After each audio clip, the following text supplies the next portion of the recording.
Well. What do we got there, Brandon? What you reading over there? What's that, bud? What you reading over there? 1 second. We got all the time in the world. Oh man, sorry. I'm just over here just trying to learn how to better manifest my light to some fucking wins, dude. I don't know. Right. I'm looking into tarot cards, anything I can do. Wizards of Washington D.C. have zapped my Dodgers of any baseball prowess. Jesse Rowe, my God, what a dark day for deferred collusion. But Yeah, Jesse, baseball is saved. The Dodgers have lost three in a row at time of recording. it's true. Four of their last five. Dropped to third place in the division. Your San Diego Padres sitting atop the poll. Padres trying to buy a championship, dude, with that Dude, it's big market insane, payroll. dude. Yeah. It's insane. Yeah, famously, the Padres trying to buy a championship. hmm Two of the top 10 highest paid players in baseball. Those big money Padres. Somebody's got to put a stop to this. But Brandon. Jets, before we do that, just want to say welcome back to another episode to all our friends and commenters out there. It is great to be back. You look awesome, buddy, dude. Thank you. Our King of Crespi, the romance himself, Jesse Rowe. How are you, Big Daddy? I'm doing great, Brandon Bollinger, Lord Paramount of Torrance. I'm doing okay, and for the Dodgers losing 3 games, I say amor fati in honor of White Lotus. I know you're not caught up, Brandon, but amor That's fati, meaning Latin, right? love your fate, embrace your fate, live with the fate that is given to you, and you'll be okay. Just like my girl Chelsea, shout out. Shout Anyways, out. it's definitely been a tough couple of games for the Dodgers in Washington D.C.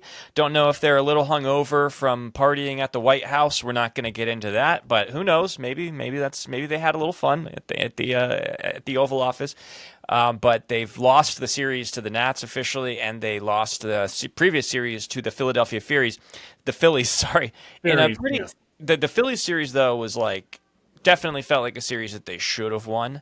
Once they came back in Game 3 and they took the lead, that one kind of fell apart. This one they just kind of didn't really have much of a chance in these first 2 games against the Nationals. I think Game 1 was kind of close, but today it was just a blowout.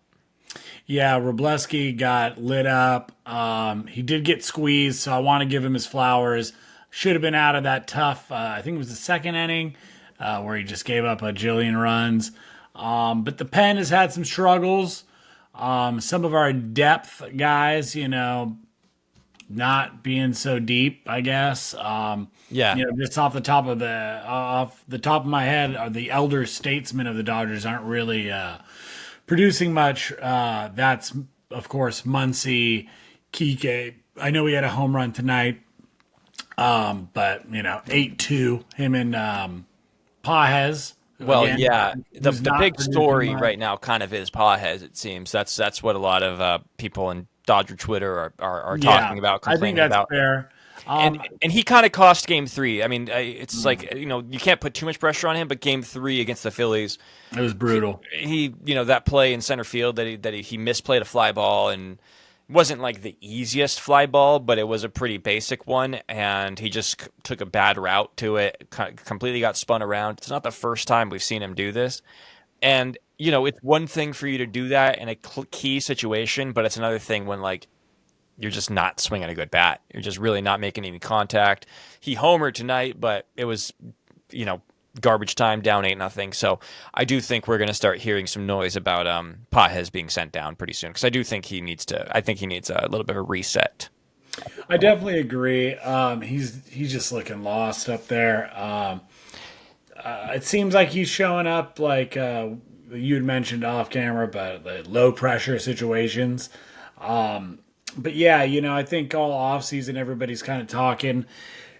You can mind the questionable defense if he's swinging a heavy stick and turning the lineup over, but into this start of this season is just not looking like he's really got an answer up there. Bad base running too. A couple of bad That- base running decisions. Yeah. You can just, it seems like he's pushing, just like a guy who's trying to do too much, knows he's stinking it up. in the field and in the box. So when he finally gets to make a play, I know he's ran through some stop signs over at third. He's been lit up about that. But, a guy I'm rooting for. But, I mean, he's not the only one struggling. Obviously, I mentioned Muncy and Taylor, not to mention Rojas, Kike, and Barnes, I think, is 0 for 10 on the season or however many at bats he's had. Basically the bottom half of the lineup. If you look at the top half, like Shohei through Teoscar, and like Shohei, Edman, Mookie, Teoscar, awesome. Like everybody's like 900 OPS or above right now. Everybody below that is like 500 OPS and just not doing anything, and that's a problem. And I do think that it's a byproduct of Freddie not being in the lineup. Because I think he had so much depth to that lineup. It takes some pressure. Kike's playing at a position he's not used to at first base, and it moves everybody else around. It just kind of takes everybody out of their comfort zone a little bit. Totally. Like Freddie is he's a pillar of that lineup. He's a high contact guy with a lot of power. He makes that lineup so much deeper, and we're kind of seeing the effects of it right now. But even then, like, for the first 8 games, the Dodgers go 8-0. The pitching and the bullpen was so lights out and so good. Kind of been bad ever since that. But also, I was looking at a stat. The Dodgers, I believe, have only had they've basically had a deficit in 11 of their 13 games this year. Yeah. They've had a deficit, so they've been playing from behind for the vast majority of the games so far this season. Now, look, that's just baseball. Teams get out to an early lead; it happens, but that's unusual for the Dodgers for a team of this caliber. So, the fact that they are still 9-4 and they've been down in 11 of their 13 games says to me that just read your tarot card book, because you're going to be don't worry. Things are going to turn around. It'll be fine. It's just kind of been a weird up and down early start to the season. Yeah, last episode I was talking about how I don't really get too high or low about these early spring, March, April games, but it's not to say that they don't matter. They sure as hell do. So it's annoying and frustrating to see your team underperform. Yeah, I'd like to see some guys step up, but there's also a few guys I'd really like to see, actually get a shot. Hunter Fiducia being one. I don't know if Song Kim is ready yet. I know there was a clip going around of him saying maybe goodbyes to his teammates. So I don't know if maybe we're going to get him called up soon. A corresponding move for that would be to put Tommy Edman in center field, which we did see him play, I believe, in game 1. Yeah, game 1 against the Nats. And that would also send Pajes down, most likely. Yeah. Pajes, like we were saying, is looking lost, so you might give him a little reset time. And our boy James Outman is still struggling, but happy belated birthday, James Outman. Hey. And, just a little friendly reminder. If you like what we're doing here at Deferred Collusion, don't forget to subscribe, follow us, all that good stuff. Hit us in the comments. Tell us what you think about our boys in blue. Struggle times are here. We're just lowly baseball fans. We're down 3 straight games. We know how it is. We're blue collar. Absolutely. But, really quick on Song Kim, because Song Kim. I'm going to get corrected on that. Come on, man. Give people a little update on how he's looked so far in Oklahoma City. He's played 8 games. He is 9 for 33. That's a 273 batting average with a 368 on base, 455 slug, 823 OPS, and he has 6 RBIs and 7 runs scored in 8 games. So he's been performing. He's looked pretty solid so far. Yeah, so doing well. Not lighting the world on fire, but doing well. But that seems to me like when you've made the investment in him as an international product, and especially at a key position that the Dodgers probably are going to need to fill, like center field, with probably Tommy Edman. That means that second base is going to open up, and it makes a lot of sense for Song Kim to get some run, because Kike, and Taylor, they basically can't be trusted against right-handed pitching at this point. So I think you're going to have to. I don't know what we do with Taylor, but I mean, strike him out, throw him out, the other night in Philly was brutal. Yeah. I mean, it seems like we can't lay off fucking just neck high fastballs. Conforto, while it went down on one tonight. Well, Muncy too, man. I mean, I mean, I love. Muncy is the culprit. He's Yeah. the fucking. He's struggling. Max Muncy's definitely struggling. His And I'm numbers. not a Max hater. I love the guy, but geez No, Louise, man, when he's not doing it, it's about as ugly as it gets. he. I mean, it's been carried over since the playoffs, but I mean, we know what he does because he goes on these runs where he hits like he'll have a month where he hits 10 homers, right? Yeah. And all of a sudden, you look at his numbers and you're like, oh, he's got like an 850 OPS. He's one of the top 6 or 7 third basemen in all of baseball. Even though he's only hitting like 210, 220, he's getting on base a ton and he's hitting homers.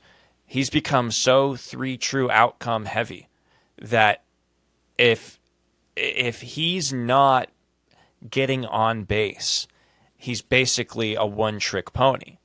And if you're not getting on base, the home runs they're kind of empty calorie stats at a certain point.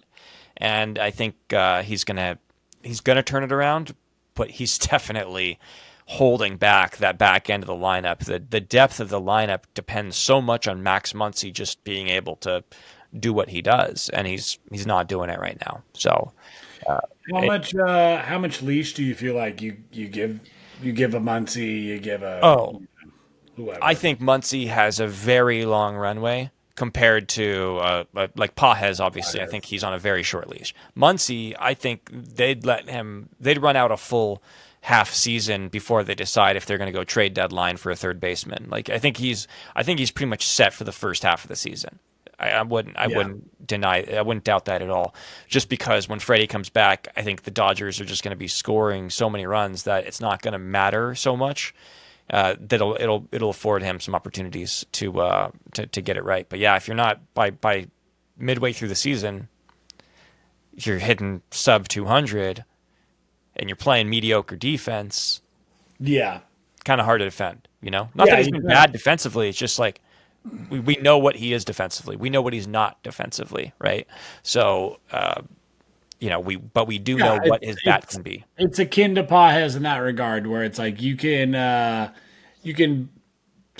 bite it a little bit on the defense if they're raking, and it's like when you're not even getting competitive ABs. Sometimes it feels like oh, we're just chasing sliders out of the zone and then neck high fastballs, and there we go. And then even worse, just watching one down the fucking pipe, just like pretty brutal. But just it's early April.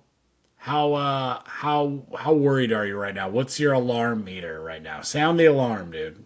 Where are you at? Not worried at all. I am more worried about Blake Snell because he was placed on the 15-day IL with left shoulder inflammation. He said it had been bugging him for a little bit. And obviously we just handed out a big 5-year, $182 million contract to him. And that's a big part of the reason why the Dodgers signed Snell was because of the Tyler Glasnows of the world not being available. All of the pitchers that went down with Tommy John last year. Blake Snell was sort of like, well, it's insurance. It's one more arm that we have until Shohei comes back. In case Roki can't figure it out. It's Yamamoto insurance. It's Glasnow insurance. And he goes out after 2 starts. And 2 starts where he didn't look good, where he's clearly something was off. So that is way more concerning to me than the Dodgers' record. Dodgers are 9-4. You know what I'm saying? It's like I'm pretty happy with where the Dodgers are at right now. But I hope that Snell is. I hope that he's fine, but he has been an injury-prone pitcher in the past. He has had trouble filling out full season, so it's to be expected, but it's also not ideal when it happens this early. It is kind of concerning. Yeah, I'm not so concerned about the Snell IL stint. I kind of just view it as like a guy who starts off slow to the season, getting a little added leash. Like you said, sign him to a big, expensive deal. Put some years behind it. So I don't think they're in any rush to get any of these guys out. We've talked about that with Ohtani. We've talked about that, with even like Kershaw. There's no rush to get any one pitcher back. When the idea is you want to keep the whole ace level pitching staff healthy and ready for October. So if that means you roll a guy out a little bit, into May as opposed to early April, I think the Dodgers are insulated enough with arms that they can afford that. Well, it has an that immediate being impact. said, we just watched Robleski get lit That's what I'm up, saying. and but that's also kind of what you got to see, right? You got to see guys get lit up. We watched Vestia struggle a couple years in a row and then come up and be nails. My point is, we're getting to see a guy like Ben Kasparius just show that he's that dog, dude. He's looked lights out this year. Jack Dreyer, an unknown, and becoming a household name, just putting up fucking goose eggs on the box score. So with the rain, there is that inevitable silver lining, Jess, and it is that depth. I know there are a lot of casual fans that want to poo-poo the Dodgers farm system and say that everybody's just bought and paid for. Like, a lot of these moves haven't been on the basis of trades. Like that Mookie Betts just rolled in one day. It was like, I'm not on the Red Sox. I just want to be a Dodger. Pay me a lot of money. And Jess will go into how that contract's aging pretty quick here.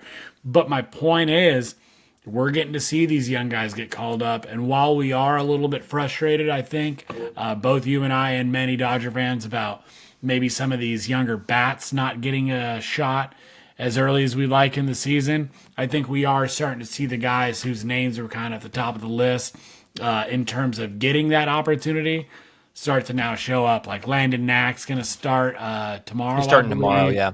So, some of these guys that put in good service time for us in the postseason now get an opportunity to, let it eat in the regular season, which you gotta love. Gotta love. Yeah. No, and you mentioned rain a second ago. I wanted to go back to the Philly series because I do want to mention that game was the Dodgers got so screwed in that game again with Glasnow pitching because the rain kicked in. I know that this is like a little off topic, but he was like looking fine.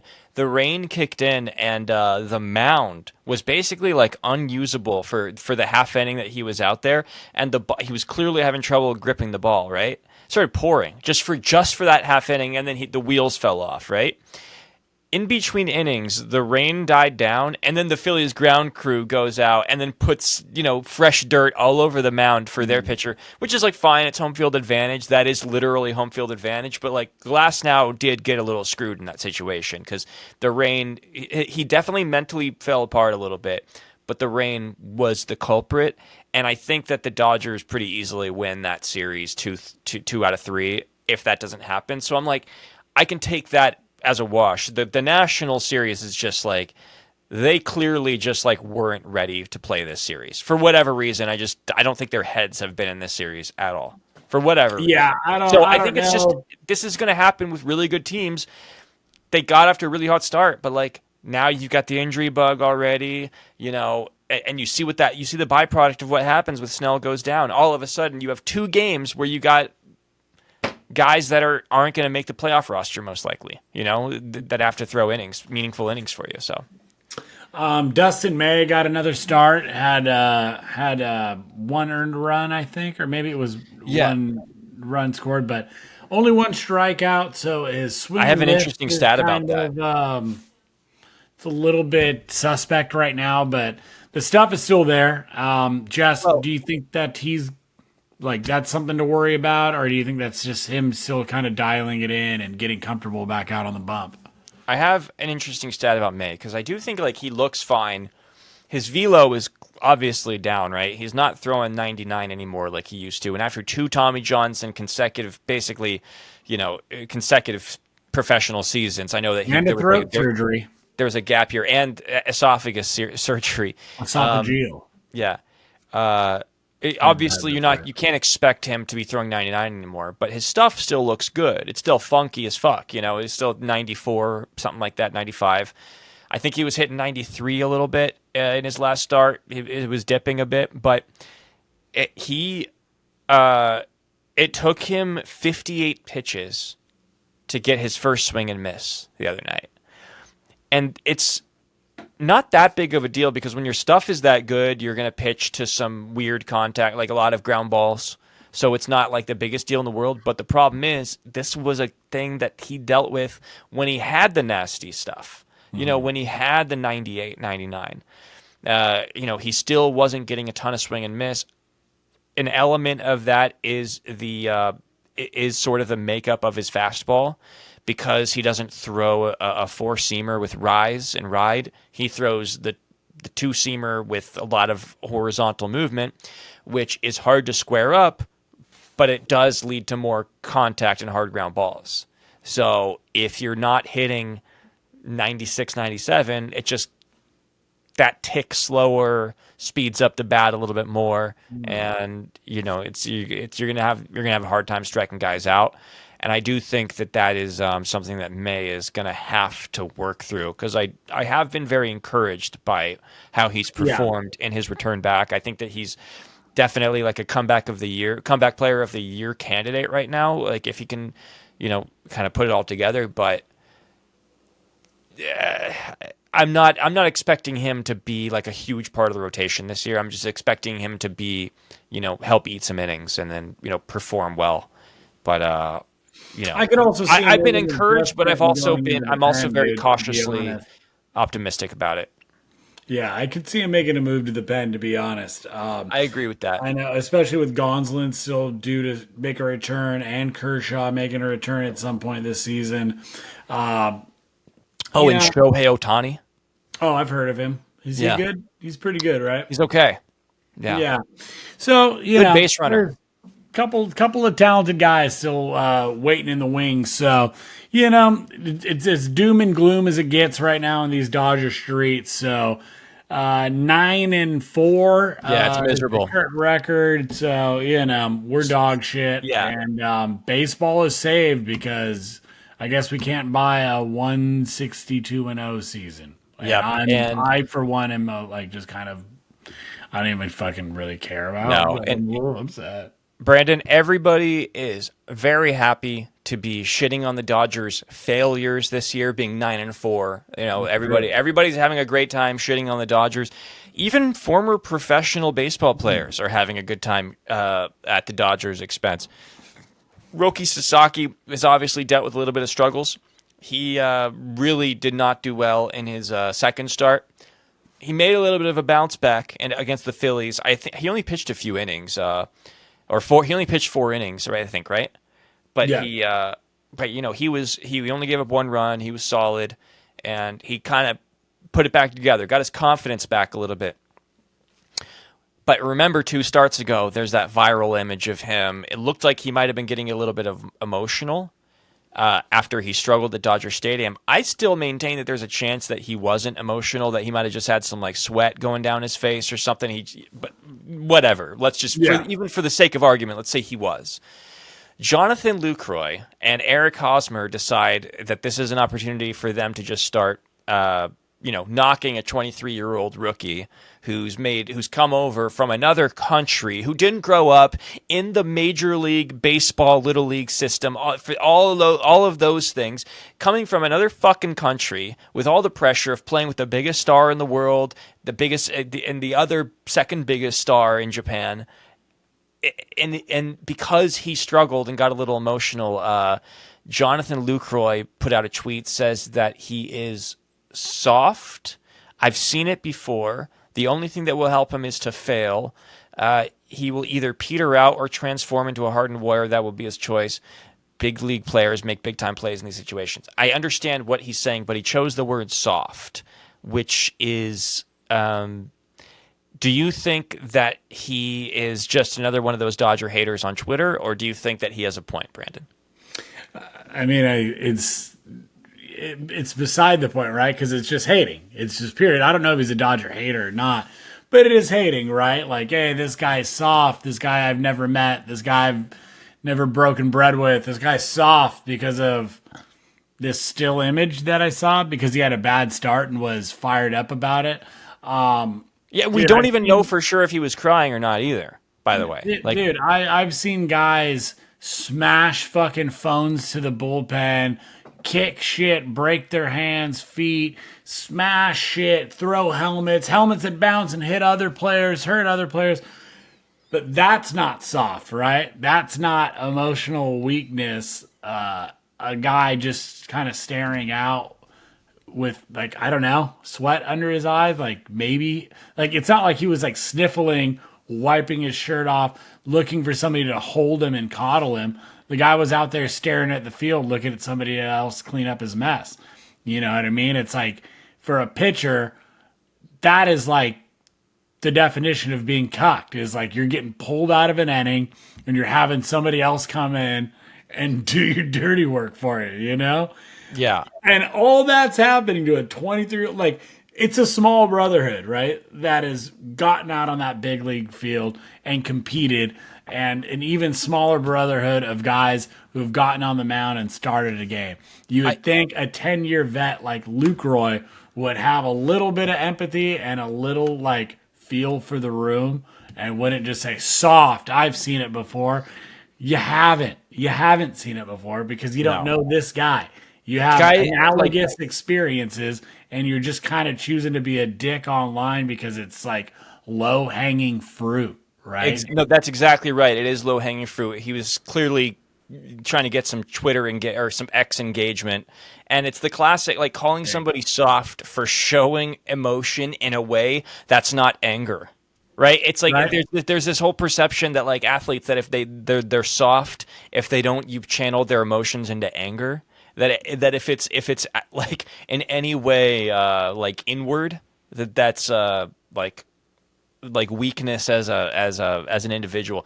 It just seems like classic, like, internet toxicity just coming out of a former player who's actually been there before, who fucking grew up in Florida, dude, who, like, got just, like, this guy's from fucking Japan. He was his second game, and he's a kid. He's like, I don't know, man. It just seems so fucking lame. Yeah, like, look, I can get saying, like, oh man, you know, maybe you need to fucking nut up or whatever, like, suck it up a little bit, but just to, like, claim somebody soft, I think is just a little bit of, like, talking shit. And it's like, I don't know him. It's not like what's he gonna do to, like, prove him wrong? Like, oh, he's not soft. Like, that Philly start was pretty good, but another former pro. So go ahead, and I'll explain why I feel like this comes from Dodger hate. So go ahead, go. Yeah. So another former pro, little bit of a journeyman, I guess. Eric Hosmer, Kansas City Royals, notably some time in San Diego before, I think, finishing up with the Chicago White Sox. Not too much fanfare, but Eric Hosmer, Jess, do you have that tweet? I don't have it, but Eric Hosmer basically accused Roki of cheating. Yeah, he accused him of cheating. He said, "Hand is." This was in his game where he sucked. By the way, this was his second start at home where he didn't even get out of the second inning. Said, "Hand is obviously sticky. Seems like Roki is having a tough time blending his tang to get the right." Sorry, this might be a typo here. Blending his tang to get the right grip on these MLB balls. Somebody give him a hug. And then Blake Harris, a Dodger reporter, put out a tweet, said it was of Roki cheering on his team from the dugout in Philadelphia. And then he says to him, like, "Hey, does he still look like he's cheating?" I forget what he said to. Does he look like he needs a hug or something like that? Does he look like he needs a hug? Yeah, exactly. And then he responds, "Looks like a guy that gets to go upstairs and put his cheesesteak order in 5 innings before his friends do," because Roki came out after the 4th inning. This to me comes off so jealous and petty that, like, these guys aren't in the league anymore. They sound like fucking boomers, dude. Like, genuinely, they sound like fucking boomers who don't get to play baseball anymore. These two guys were never very good. Like, sorry, Eric Hosmer, like, you won a World Series. Like, you're the classic fucking case of, like, a guy that kind of got an A on the group project.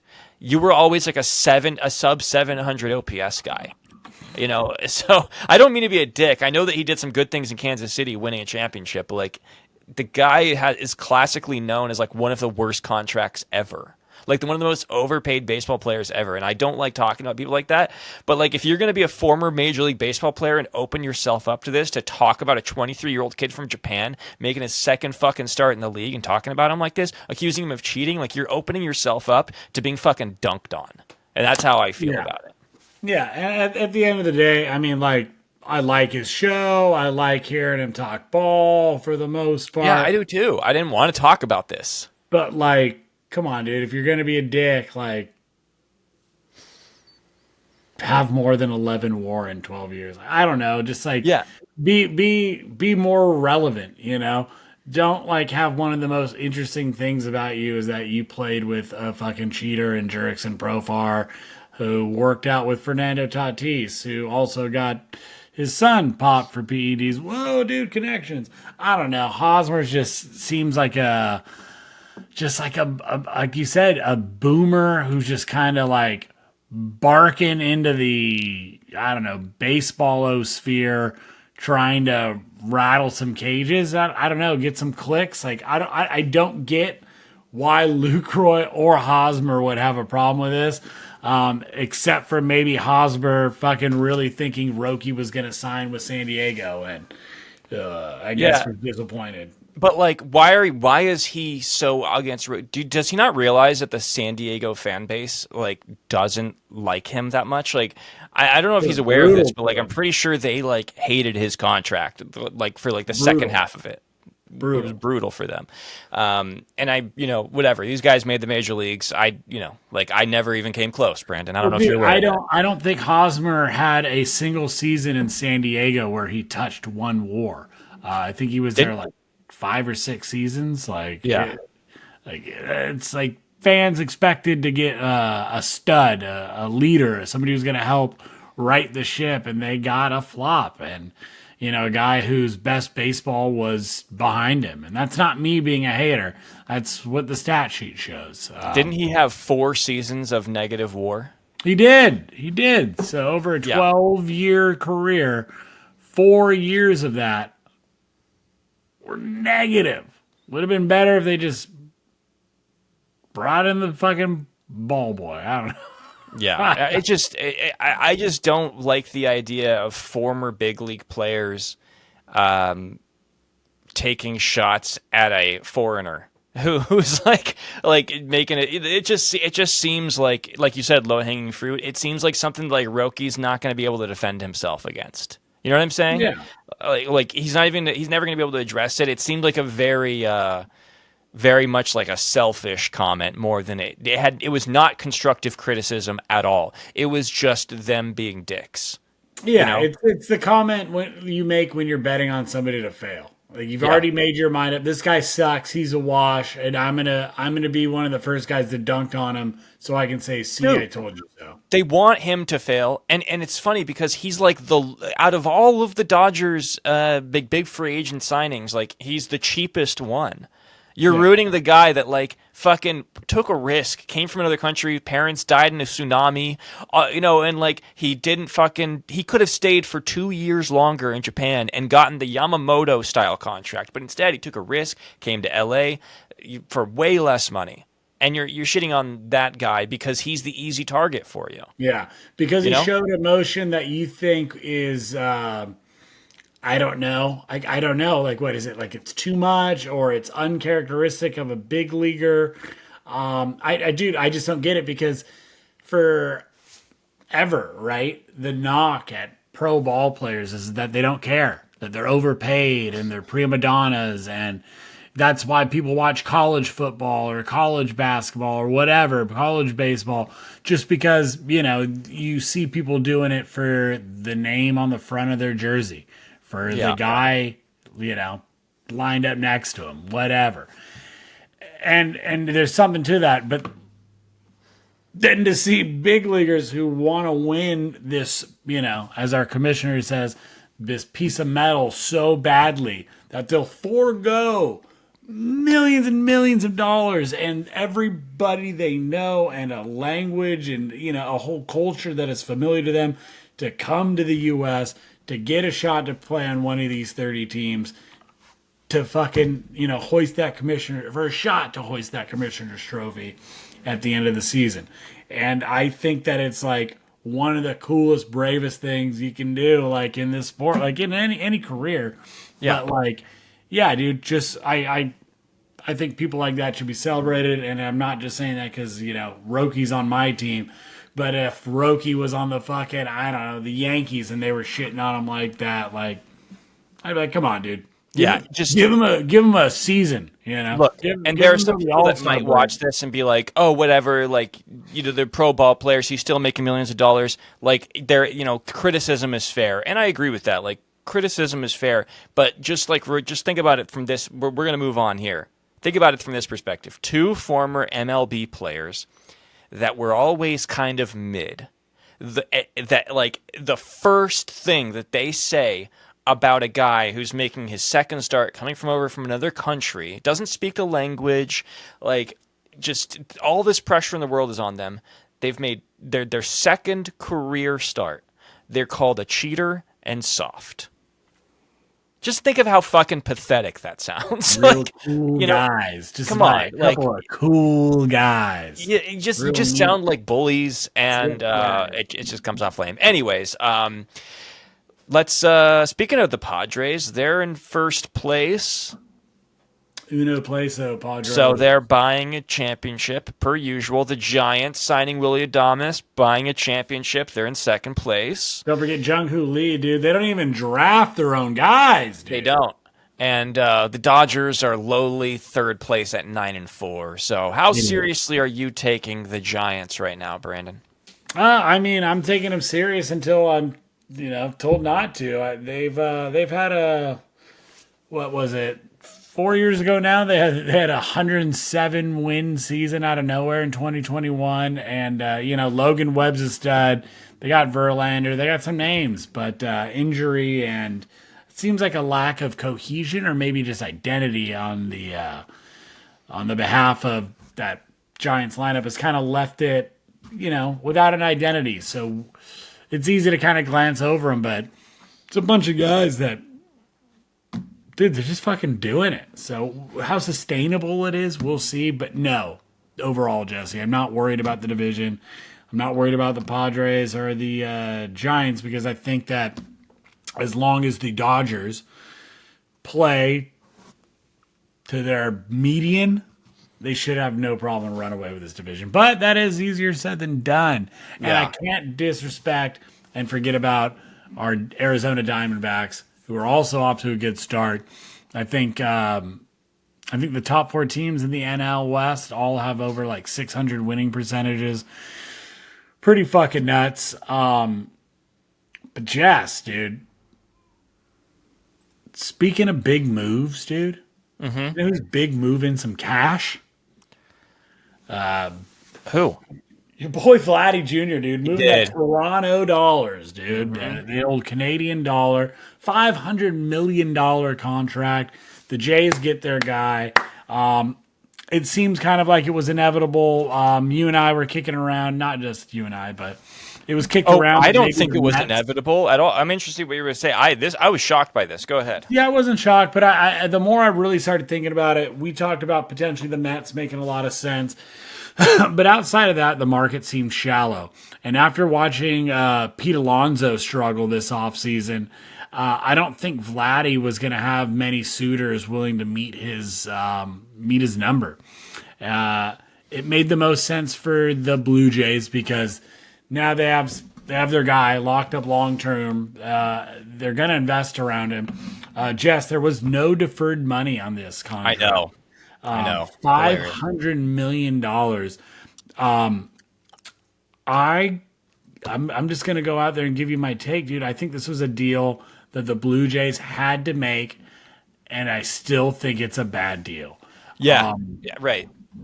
And Jess, I hate to even just swing it around this quick, but I think it makes that Mookie Betts deal look like one of the best deals in baseball history. I'm not even talking Shohei yet, Yeah, but I for a will. player like Vladdy Jr., who I think is great, but realistically I think is like a 850 OPS guy, who's playing first base and is gonna eventually be a DH. Like, Yeah. what kind of war are we really thinking about for 14 years, $500 million, Jesse? Let's look at it this way, right? So in his career, he's 860 OPS, right?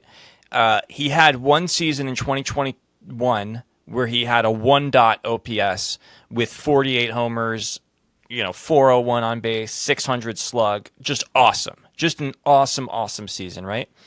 But since then, he hasn't had, he's only had an OPS above 9 once, and that was last year because he had an incredible second half. Incredible second half. He really turned it around, looked great. So far this year, he doesn't even have a home run yet. He struggled. He has a 709. Now, you could attribute that to the fact that there might have been some contract talks going on you'd have to assume so, these first couple of weeks of the season. So you'd imagine maybe his head was a little distracted by that. Fine, whatever. But still, no home runs yet in 11 games. I think that it's a no-brainer for them to give the contract. I think that's a perfect way of saying it. It's no-brainer for the Blue Jays. They had to make the deal, but it's going to age so poorly. I saw another podcast saying it's going to end up like the Pujols or the Miggy Cabrera contract, where in the last 4 or 5 years of this deal, you're going to have a guy making, like $40 million a year who is hitting 9-10 home runs. And, that's not a good place to be. But the Blue Jays didn't really have much of a choice because to their credit, they have been begging to give money away to top free agents for the past couple of years. We know what happened with Shohei and that charter flight that was never meant to be. We know that they were in on Sasaki. We know that they were in on all of the big free agents that basically we've seen, like even Juan Soto, they were in on. Their number got up to 600, Don't forget Judge. They were even in on Judge a couple years ago. They have been trying, unlike other teams. So you have to give them credit there, and they deserved this. You know what I mean? They absolutely deserved to get their guy and to lock him down and nobody deserved it more because they have been trying. But the problem is, it's going to age so poorly that it's going to be a boon on their payroll in 7 or 8 years. Now, not only does it make the Mookie contract look amazing, but you mentioned Shohei. It makes the Shohei contract look even more amazing because when you extrapolate this to present day value, this money, because it's not deferred, it's worth $500 million in present day value. Shohei's money, because it's deferred, is worth $465 million in present-day value at the end of the 10 years. So that's 9 years from now. So that means that Vladimir Guerrero is making more money in present-day value on contracts than Shohei Ohtani does. Wow. And that is why, does Vladimir Guerrero Jr. bring in the type of revenue from brand deals and sponsorships to Toronto the way that Shohei Ohtani brings them from Japan to Los Angeles? No, Shohei's contract is basically bought and paid for by sponsorships every year. So it just goes to show that these deals that you might knock the Dodgers for spending, that they're actually great deals when you compare them to the landscape of the league and what other teams are giving out right now. Jesse, I mean, to your point, right? There's something to be said about going to the market and paying market price and having to catch up to the market and, trying to pay a bit of a premium. And I think that's what has happened to the Jays. Well, the Jays are kind of in a little bit of a tariff situation, Branden, with the way that they have to give out contracts. Because I said that I'm not going to let you finish, but I said that number was going to get to $500 million with Vladdy. I didn't think it was going to be because of the Blue Jays. I thought he was going to go to the Mets because I thought that he would just take that $500 million from the Mets because of the tax system in Toronto and just also the premium that you have to pay to keep him in Toronto. Toronto's at a disadvantage geographically. They have to pay extra money. They're basically paying a fucking tariff. I'm just going to use that word because that's the popular buzzword right now on him staying there. You know what I'm saying? Yeah. They have to pay a tax on it. And, that means that you have to overpay him a little bit in order to keep him there. So yeah, man. So I to your point, man. I'm just gonna point out the top 10 contracts in baseball right now, all of which obviously were signed before Vladdy's. So I'm going to start at 10, work my way down, and just tell me which contract you would eliminate to keep Vladdy's, right? So Bryce Harper, 330, Fernando Tatis, 340, Lindor, 341, Machado, 350, Aaron Judge, 360, Mookie Betts, 365, Mike Trout, 426 and a half, Vladdy, 500 million, Shohei, 700, and Juan Soto, $765 million. The only contract that I would eliminate right now, and it's debatable, but I still think I would be Mike Trout's. Out of all of them, simply because of health. The guy hasn't stayed on the field. Well, now, but you wouldn't Right. take back the last No, 10 years. And that's my point. Is Right. that right now, Trout's the oldest, the most beat down, but all of those contracts, like you pointed out, they're all going to have that sour milk era, if you will, like we had with Miggy Cabrera or Pujols or whoever. My point is just in kind of asking, like, of those 10 contracts, I think that every single one of those guys are more like franchisee-ish. Maybe I'm disrespecting Vlad's pull in Toronto. I'm going to disagree with you a little bit on that, only because I do think that he has a chance of potentially being like the best player in Blue Jays history, like statistically, because he's going to be there so long. There's no other contract like this in Blue Jays history that's going to stay here this long. He'll probably have the home run record for the Blue Jays. He'll probably have the RBI record. He'll probably have all those things because of this contract. So I do slightly disagree. I do think he will be a beloved figure there.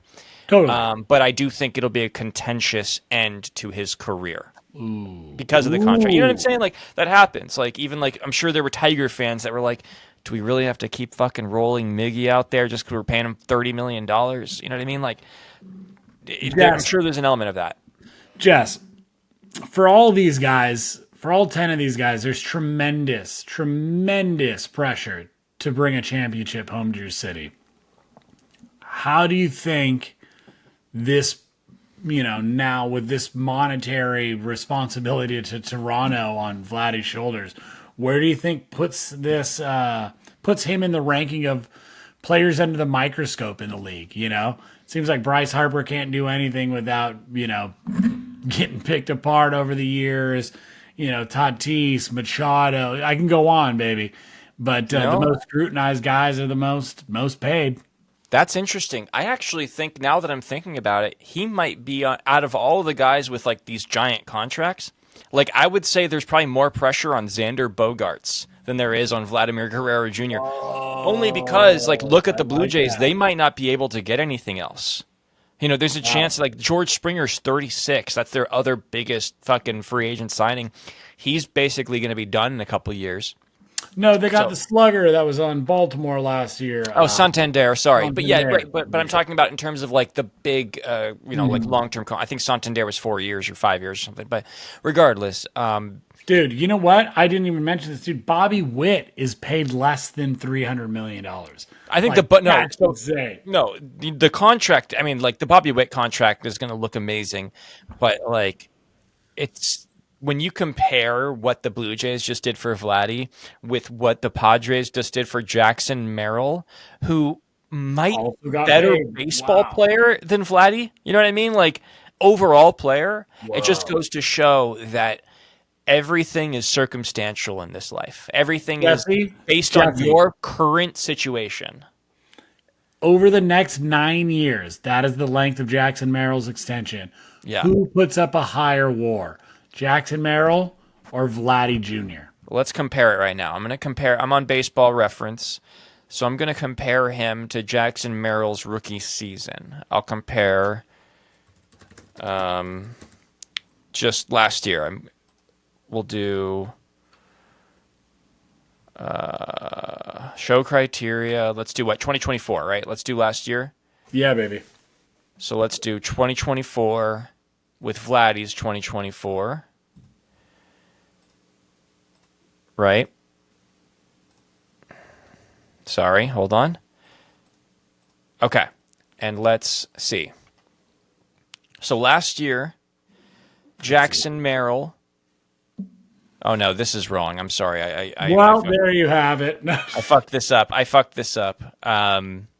did 2023 for Vladdy. I did age 24. That's what I did. I did it wrong. All right, here we go. All right, so for last year, Vladdy has a pretty significant edge. 6.2 WAR to Jackson Merrill's 4.4 WAR.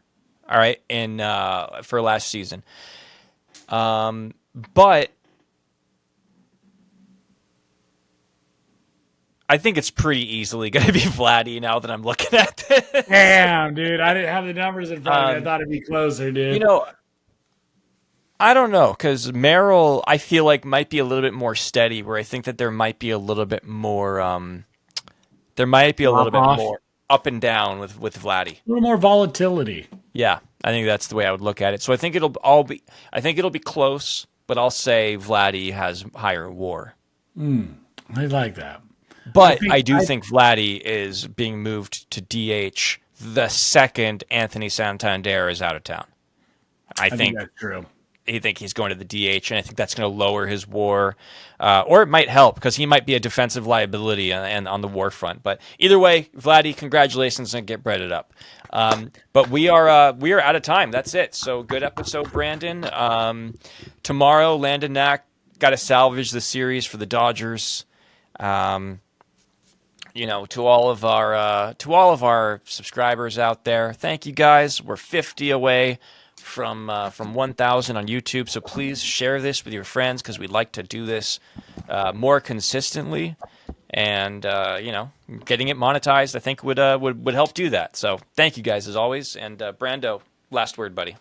Oh man, Jess, this has been another beautiful episode of Deferred Collusion. With me as always, the king of content himself, ladies and gentlemen. This is our editor-in-chief, the GM, dude, the romantic one, Jesse Roman Rowe. He's a man, wears a lot of hats. Went to a Renaissance fair this I did. I went to a Ren fair, by the way, and I got to say something about that really quick. It was the most fun I've had in my adult life since going to since going to like the French countryside last summer, where I was like drinking wine. I had a blast, dude. I got yelled at by a beer wench who was like talking dirty to me and calling me a piece of shit. It was a lot of fun. I drank 4 meads. I highly recommend it. It's going on for like the next month. Go to the Ren Fair. It's not sure if he was at a Renaissance Fair, if he was just tailgating out at Dodger Stadium, dude. But ladies and gentlemen, I'm Branden Bolger. That's Jesse Rowe. Let us know what we missed, how pissed off you are at your team, or if you're in first place, hey, how nicer things right now. But anyways, dude, keep that spell books handy, dude. Brighter days are ahead. Let's go. Amor fati. That's Embrace right, baby. Your fate. Peace. Deuce.